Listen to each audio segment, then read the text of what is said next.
So this movie had one job, and that was to be better than the previous, Marvel movies. And that includes the Sony releases. It just needed to be better than those. And it is. So Captain America Brave New World, directed by Julius Ona, stars Anthony Mackie, Danny Ramirez, Shira Haas, Giancarlo Esposito, Harrison Ford, and a whole bunch of other people. Do you need to watch every Marvel movie in existence in order to understand what's happening here? I don't think so. I haven't. However, I think it is helpful to have watched the 2008 Incredible Hulk movie, the one starring Edward Norton, just to understand some dynamics here, but it's not incredibly important. At this point, you should know some things without having seen Endgame, because I haven't seen Endgame. I mean, you should know that, Anthony Mackie's character, Sam Wilson, is the new Captain America, that, Steve Rogers handed him the shield and moved on and went and became old and all that jazz. Like, you should know all that. This story is both, I wouldn't say convoluted, it's a little tangled, but it's also incredibly thin. I am TikToking right now. It's also incredibly thin, and it's a weak sauce of a plot. I don't even know where to begin. It's not bad. It's not bad. It's just okay.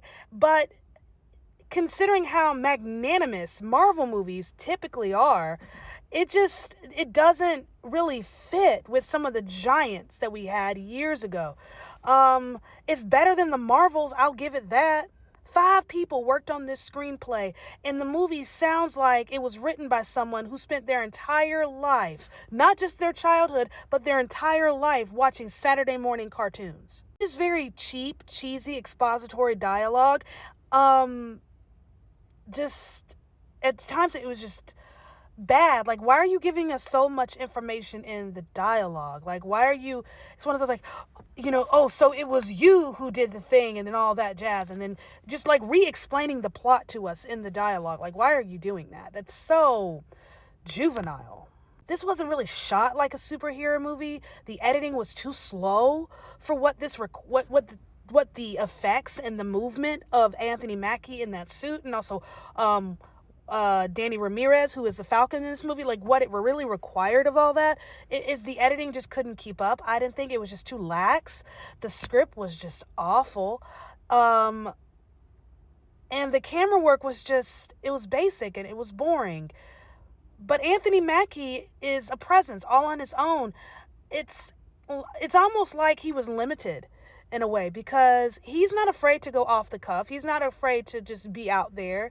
And he really just stayed within the confines of the script, which sucks for him, except for one moment where he was with a certain co-star where he seemed to relax. And it was honestly the best 5 minutes of the whole movie for me, where he just seemed to just woo-saw. And it was after that part, I don't know the shooting schedule or what was filmed here, there, and there, but I'd wager a guess, you could probably guess what was filmed when, based on where that particular scene or when that particular scene was filmed.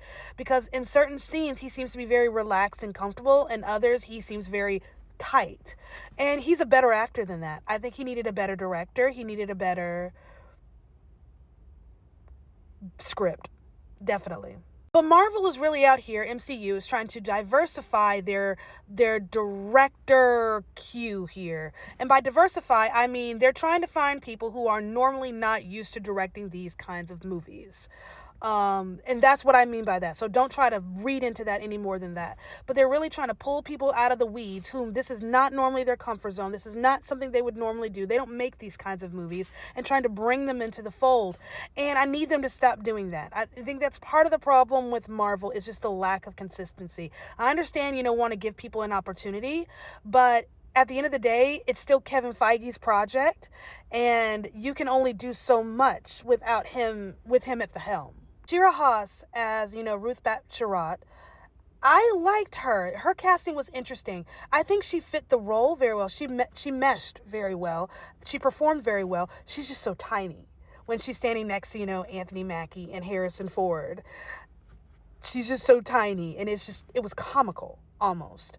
But in terms of just her performance and her ability to kind of ride the interesting waves of this movie, she did just fine. I liked her. I like Danny Ramirez in this role. The casting is great. This is one of those movies that had all the right pieces but couldn't figure out how to put them together. I thought the casting was great.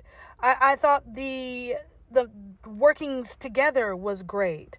The story is not half bad. This just needed a better director and a better writer. Anthony Mackie deserved a better movie. This is a long time coming for him in terms of having his own Captain America movie. And like, this is the best you could do? Yes, there is an end credit scene. I'm not sure if it's worth your time. I feel like this is one of those things you have to be kind of up to date on Marvel to really understand what he's talking about in that end credit scene. I was a little lost. I'm like, I could have sat in my car. Would I watch this again? Probably not. There's nothing about this that feels rewatchable to me. It's just okay. It's entertaining enough. It's a good time. It's just okay. Great cast. You know, everything else behind the camera just needed more work.